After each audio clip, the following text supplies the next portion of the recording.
think that picture would be a black man,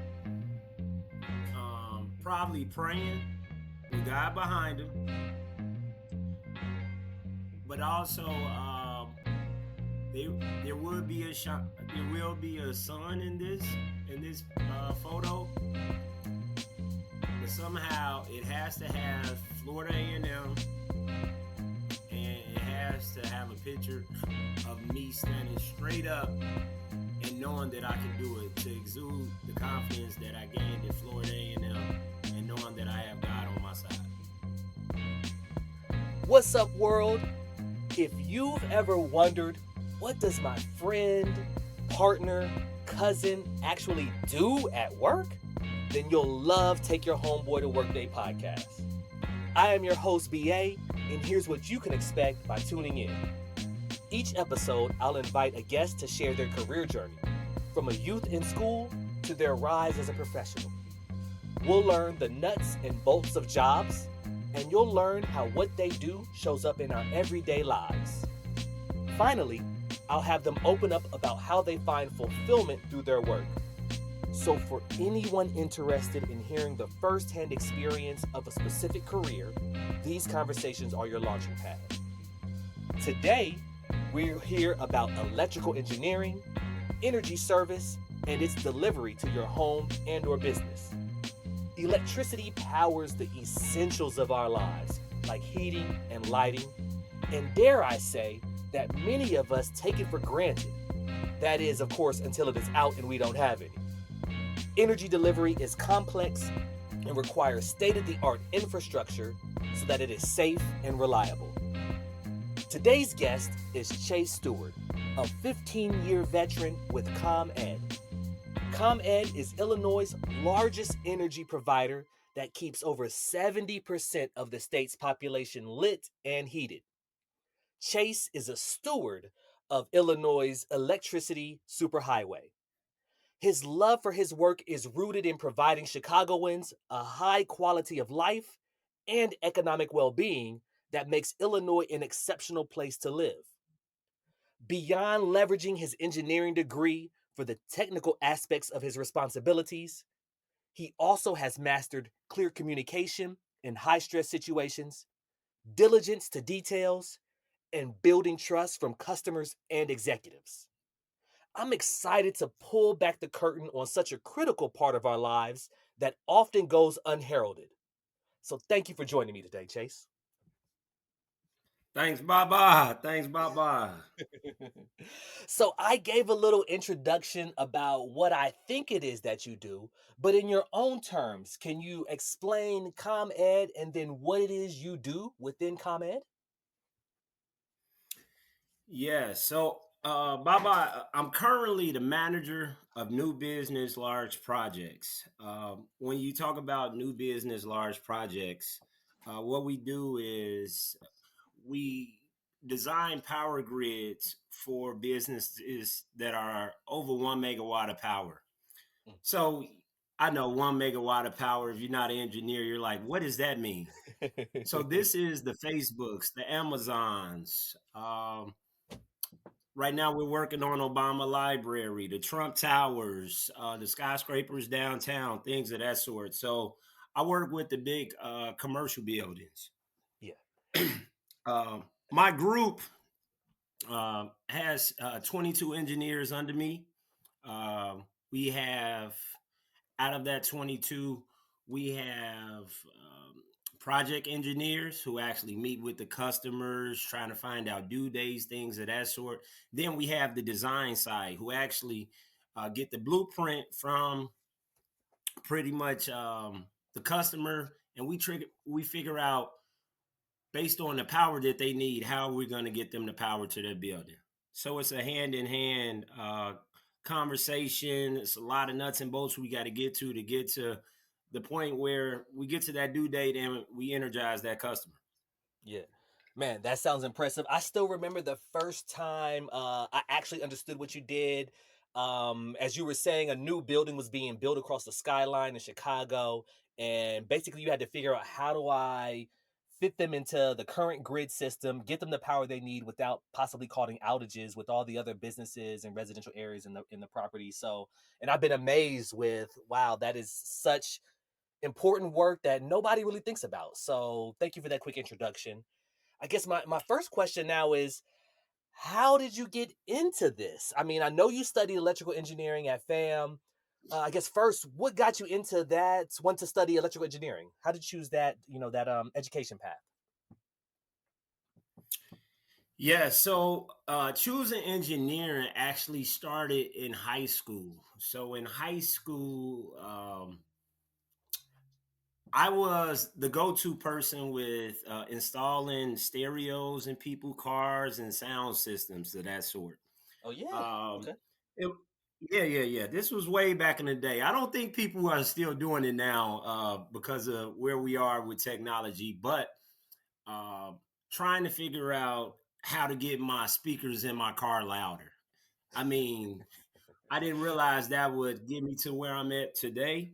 But once I went on college tours and looked around, I realized electrical engineering is where I landed because I would be able to use what I was doing to install those car stereo systems Uh huh. on a larger level and actually do something with that degree. So that's how I got to the engineering. That makes sense. Now that I think about your ride in college, it makes sense that you started off doing. I didn't even know, and I guess I didn't even know that you did your own sound system in your own car. So that's even like eye opening for me that you had that knowledge even as in high school. So that's impressive. And Thank you, I thank you. Yeah, yeah. Yeah, it's no way I can still listen to the speakers the way I used to, but yeah, it was pretty loud back then. and if we have time, I'd love to learn a little bit about how technology has changed in sound, but we'll come back to that question at the end. So Got it, got it. as you were matriculating through FAMU, going reaching your junior and senior year, um what did you always know that you wanted to go and work for ComEd in Chicago? I mean, did you ever consider actually using your electrical engineering degree to continue to work in music and work with sound systems? Yeah, so I'll be honest. I there is no way you ever would have told me I would have worked for a utility company. I think the utility it doesn't sound sexy. You look at poles, you look at wires all day. It's no way you can say you want to do this for 15 years. So actually, in college, there was a company called Johnson Controls, and what they was known for was putting electronics actually in cars. So the navigations, the backup camera, things of that sort. That's what they were known for, and that's actually what I wanted to do. Had a tragedy in the family and brought me back to Chicago. And from my internship that I had with ComEd, my junior year, when I graduated from FAMU, I came back on full time. So I think if I didn't have that family tragedy, I definitely would have been doing something with electronics and cars. Gotcha. Well, salute to you for whatever, salute to you for being a leader in your family and doing what it takes to keep that cohesion there and but still finding a way to achieve your goals. So salute to you for that journey that decision you had to make. Yes, And you yes, yes, yes. And you talked about doing an internship. So my next question is twofold because you talked about doing an internship and then this was also your first job out. So one of the questions I love to learn and ask is how much somebody can make those first years when they go into a field. So if you don't mind, and you don't have to share your personal, how much you personally made, but if you could share a range first for your internship, how much did you make? And then for your first job with ComEd, what's the range that somebody can expect to make? Well, I'll do better since we're at 15 years now at the company, and with inflation and things of that sort, the range has changed. But currently now, when we're offering straight out of college, you're between about uh, 75 and 90,000 based on your Hmm. internship and experience. Hmm. And you can actually get more if you actually have a master's. So that's about the range that we're working with straight out of college.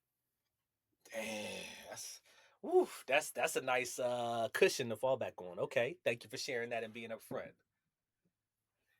So, you shared how much you could make or somebody could make coming into it. Um, as with all businesses, when they are putting money for an employee, they're expecting a return back to the company based on what you're able to produce. So, I guess the question I'm thinking is, uh, how do you make money for ComEd? Oh, that's a good question. So with ComEd and the utility industry, I think the old days of just the meter spinning is long and gone. So Mm, what my department is, like I say, we design the power grids. We're always thinking about energy efficiency, what we could do different. We deal mhm, with solar. We deal with all type of things to figure out different ways that we could power the community. Um, mhm, there's new technology out called microgrids. You guys might have heard about this. These are it's like communities have them where you can pretty much have your grid inside of a grid. Like looking forward in the future with technology and things of that sort, we're always trying to find different ways that we can power up the customer. So, like I stated in the beginning, just the meter running that we see on the back of our house is just one way that we bring in revenue to the company. gotcha. And you talked about how you work a lot more with corporations, large buildings that are trying to come onto the grid, and how you can keep them safe but still give them the power they need.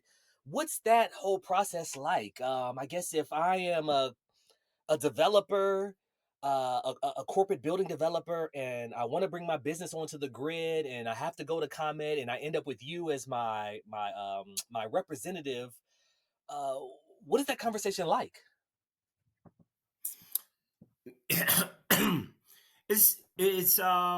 It's it's very interesting because if you think most of the projects that I deal with, the first time we do a site meeting, we're going on site and there's no building. Mm, There's usually just a grass area or things of that sort. So they're giving us blueprints about how they're going to build the building.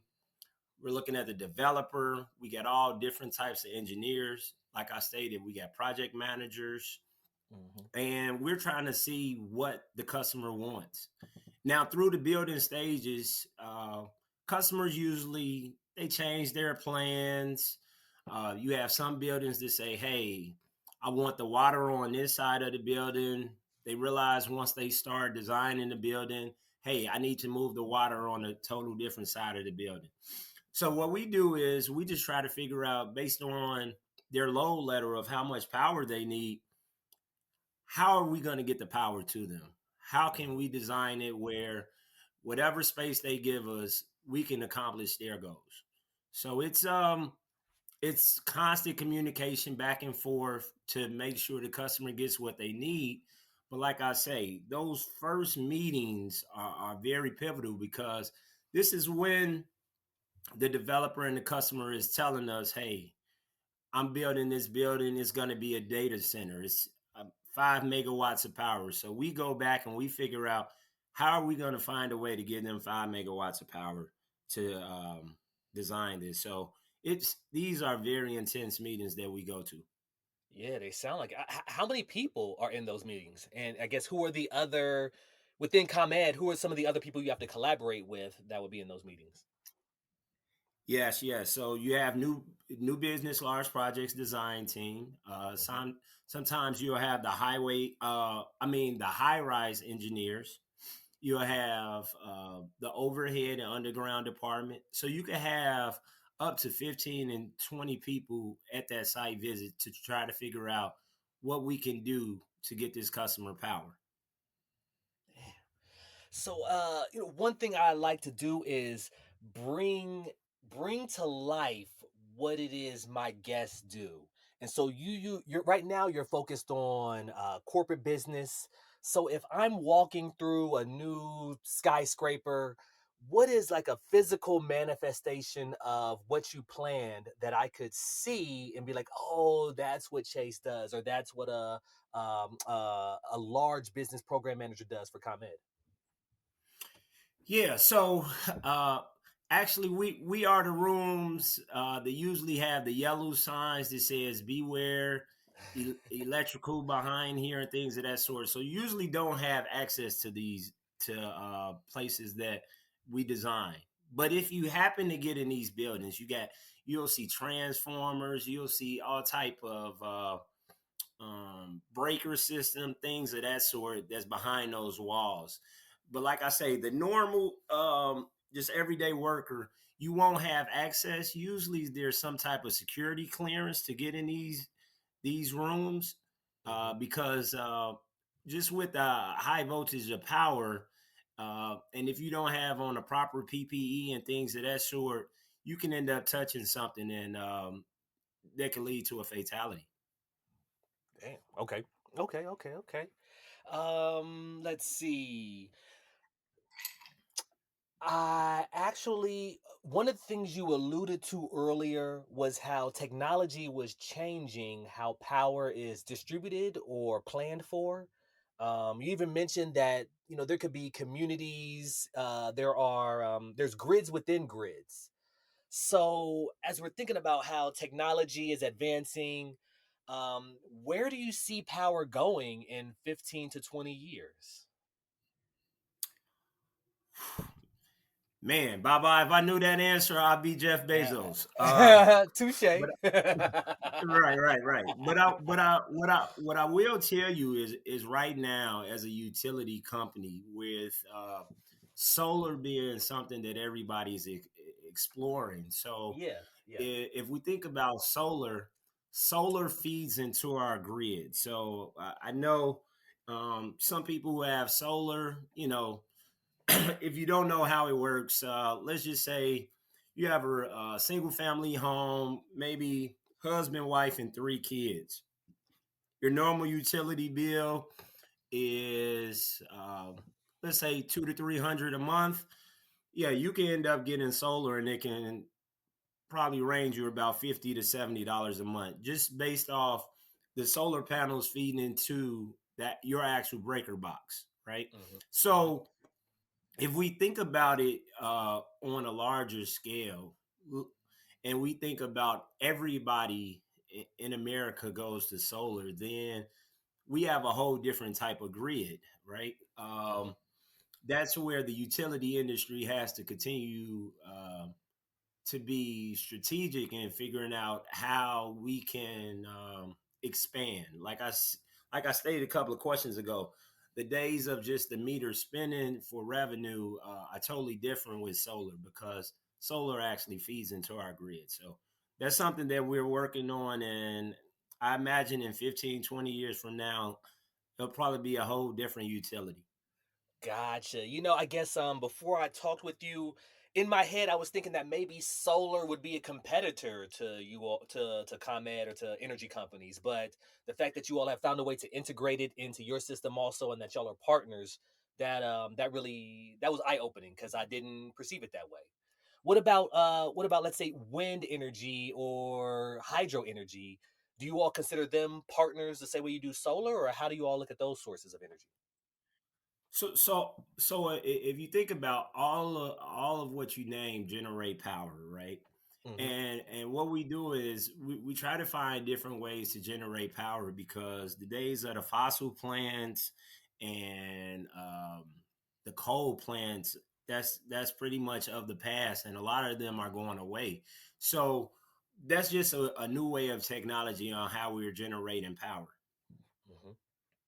Gotcha. You've shared a little bit about some of the most recent work you've done, being with large developers and corporate companies. I know you've been at ComEd for over 15 years now. What's another job that you've held that you really enjoy doing? Oh man, whew, I'll tell you. So I've been in ComEd since 2006. I've had uh, five different roles. I think the position I have now, I like it. I can see these skyscrapers. I can see the big buildings. I can see where they come from. But I think my favorite job was actually was a FLS. It's a frontline supervisor, and as a frontline supervisor, I'm actually out there with the union members, and these are the guys that you see on the poles and the bucket trucks and Mm. things of that sort. And these are the first responders who actually is getting the power on and coming to your house and trying to figure out what can we do to install the power. Yeah. Wow. Okay. So let's say so if there's a snowstorm that comes through Chicago, let's say it knocks out a couple of blocks, that's when you and your team would jump into action try to fix that, right? Oh yeah, it's go time. It's go time. We got to get the power back on. It's go time. Man, that sounds so your team would be out there in, let's say, freezing temperatures, maybe the storm is even still going on and they're still working hard trying to get the power back on for customers, right? Yes. So when you have a power outage, it's all hands on deck. No Hmm. matter the temperature, hot, cold, rain, snow, we have to do whatever to get this customer back on. Man, wow. Okay. That sounds like tough work. And I know we've talked about this just separately conversations, but let's say we'll use Hurricane Ian that just came through in Florida, and that sometimes you will, not you specifically, but that some of your team or people who have that skill set and knowledge will go to other areas to help work with those grids. Do I remember that correctly? Is that what would actually happen? Definitely. If you think about it, when you talk about utility companies, there's usually only one utility in most cities across the U.S. So, just like you said, those hurricanes. I've sent crews to Puerto Rico. I've sent crews to Mhm. Florida. I've sent crews to New York. I've sent crews everywhere. I actually even had the experience on going down to actually Florida one time. Mhm. And what happens is when you go down there, you're in charge of your crews, and we load up all the trucks and we drive down there to find out how we could get this power on. So all the utilities work together because the common goal is get the customer back on as soon as possible. Yeah, yeah. That's why in the intro I said, you love your job because you want to provide people with a good quality of life, and being able to have heat and light is a critical part of that. So bringing that passion to it that you do, I imagine it really shines through with your team and with response rates. That getting, you don't leave people out of power too long because that's affecting their quality of life. Definitely. I mean, people never look at probably the utility company as a customer service business, but oh man, I mean, just to see people faces light up once they see, you know, their furnace come on, with their lights come on. I Yeah. mean, we're probably one of the biggest customer service industries in America. Yeah, no, people, no, I can admit that I didn't look at this until we had this conversation, and I imagine more people will start to look at energy companies as customer service. So that's thank you for all of that you do, man. Let me ask you this now: what Thank has you. been your proudest achievement in your career so far? Wow. I think my proudest achievement is I think coming from graduating from Florida A&M and all the excellent black people and just black excellence down in Florida A&M, coming to a utility company and with my five roles. I think most of these roles that I went in, I was either the youngest or maybe the only black on the team, and being able to be successful and lead these teams and do well in the company. So I think that's my proudest accomplishment. Salute, salute. A lot of people have, a lot of my other guests have shared that oftentimes they're the only black person in the room, sometimes even the youngest, and that maybe early on they maybe have suffered from imposter syndrome. Are you familiar with imposter syndrome? It's where you don't feel I've like heard of it. I've heard of it's it. where you Yeah, don't feel like you belong in the room. So you don't feel like yeah, you've earned the right to be in the same room. Have you ever had those correct. feelings inside, or have you always had this internal confidence that, hey, I know I have the education and the soft skills, such as communication, dealing with high stress situations, to be able to I've earned the right to be in these rooms, even though I may be young and I may be one of the few minorities in the room. Yeah. So, like I say, Florida A&M prepared me for this situation. Hey. Florida A&M, Beta New Chapter, Alpha Phi Alpha, Fraternity Let's Incorporated, go. Let's go. uh, definitely prepared me for this situation. Um, because when I go in these rooms, I understand, that imposter syndrome because I understand they don't think I should be there. I understand they think I need more experience. I don't have enough things of that sort, or whatever it may be. Uh-huh. So, just from the things that I learned at Florida A&M and through Beta Nu, I knew, it's times at night when others are maybe partying or doing whatever that, hey, I got to get the upper hand to make sure I'm prepared. So just with that knowledge and that background that I learned down in Florida A&M, I'm always prepared and a step ahead. Hell yeah, hell yeah. So my next question, it's abstract. Um, so imagine you have a painter next to you, and he wants to commemorate your career, the work you've done in a picture. What would you tell him to draw? How would you describe that picture to the painter? Wow, what a question. Um, I think that picture would be a black man, probably praying with God Mm. behind him, Mm-hmm, mm-hmm, mm-hmm, but also they there would be a shot. There will be a sun in this photo, mm-hmm. but somehow it has to have Florida A&M, and it has to have a picture of me standing straight up and knowing that I could do it to exude the confidence that I gained at Florida A&M and knowing that I have God on my side. Salute. So I know that's a tough question, but thank you Yep. for creating that visual and that image. That's really what I wanted to create is, how can we take all these experiences and then put it into like a picture and people can understand visually the work that you do and how you feel about it. So thank you. Yep. Yep. So we've talked a lot about the good of what you've been doing, but as with anything, there's also a bad or an ugly or maybe watch Yes. outs. So if Yes. there was somebody young, you just hired them out of fam, they're coming onto the team, what's one watch out that you would give them as they start their career? As they start their career. Starting your career. We know the stereotypes that we have as Black people about being on time, about looking the par, about sometimes standing out when we shouldn't. We got to realize corporate America has their view of us already. So hey, be on time. Ask questions. Mm. Don't be afraid to raise your hand. Mm-hmm. Don't be afraid to work harder. Um, and just realize that to get to the top, we still fighting. We still got work to do.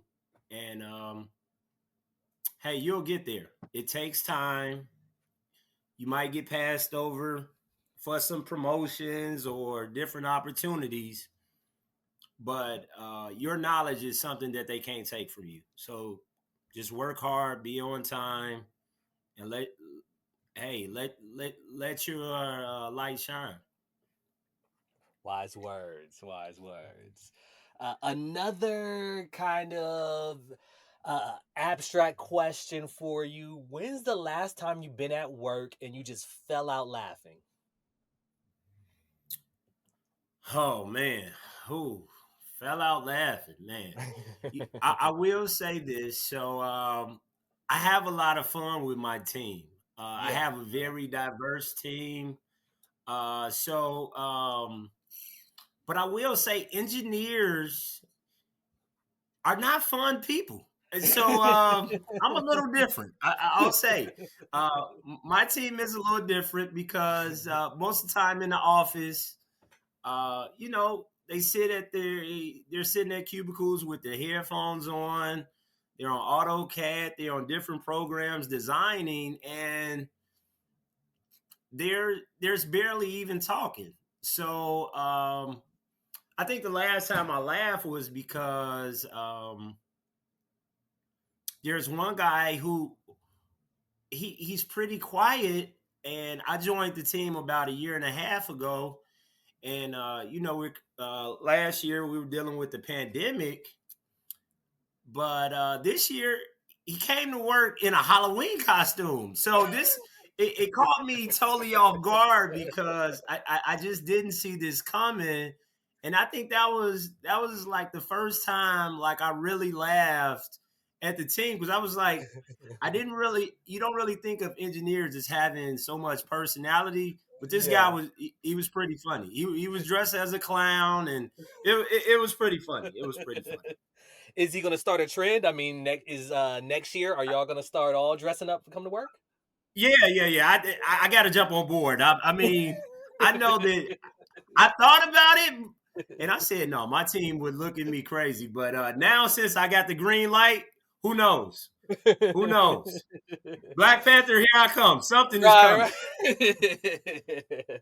Wait, why not Killmonger though, man? I would prefer you come as Killmonger than Black Panther, man. Oh, hey, you know what? I haven't caught up. I'm gonna let you know by next week. That's probably who I need to be. Okay, all right, all right. Bet. Well, Chase, man, this has been a great conversation. Before we go, I have a curveball question for you, sir. So prepare Okay, yourself. I didn't put this in the email that I sent, so prepare yourself. okay, It's There is no right or wrong answer. It's really just an opportunity for my guest to learn a little bit more about you and your personal interests. So you ready? okay. All Yep. right. So imagine you are a record label A&R and Mm. you get to put together your dream song. So you get to Ooh. choose any three artists and one producer. Which three artists would you choose and then which producer would you choose for the song? Oh man. Oh man. This is a tough one. Cause I first, know, wait, right? I Khaled does know. this already. Wait, Khaled does this already. Wait a so, minute. so you're Khaled for a day. You get to be Khaled for a day, man. I can be Khaled for one day. All right, okay. All right, Khaled. Let me see. All right, so all right. So Jay-Z and Nas, they done with their beef, right? Cause Yes. Nas got music on title now. So all right, we can do that. I want a Jay-Z Nas in some way. I need a big verse. I think Biggie needs to Okay. be on that verse. I don't know how. Okay. Man, so you're going all New York with your artist. Man, you just turning your back on Chicago like that, huh? So all right, I don't want to get thrown off the podcast, but You about to put you about to we put having some Kanye. problems in Chicago right now with a couple of artists. So I don't want to get thrown off the podcast. We having some technical difficulties that we're trying to work through in Chicago. Uh, yeah, so yeah, we're gonna stay in New York right now. Gotcha. Okay, and then which producer? Oh man, hmm. I, I, I'm gonna stay with Cali. Okay. All right. All right. Yeah, he has a wide range of sounds and a lot of other engineers that he works with. That if you put those Yeah. three in a See, room, because Khaled has the cheat code, right? yeah. Because what Khaled does is he can hear a song, and even though you say I only want 3 artists, you can look up the remix and you got 12 artists. So Khaled got the cheat code. Bet. Biggie, Jay-Z, Nas, and then Khaled doing production. I would love to have the four of them in the room creating, talking about concepts, themes, where they want to take it. That would be that'd be a badass song. Yeah. Awesome. Well, man, this was an amazing conversation. I appreciate you once again coming on and pulling the curtain back about what working for an energy company has been like. Thank you for being honest and transparent about your personal experiences, especially some of the emotional ones. Your decision to move back to Chicago after graduating, how you like leading your teams. I really appreciate everything that you shared. I know the audience is going to learn from this. And just, I guess, man, thank you once again. Is there anything... My man, bye.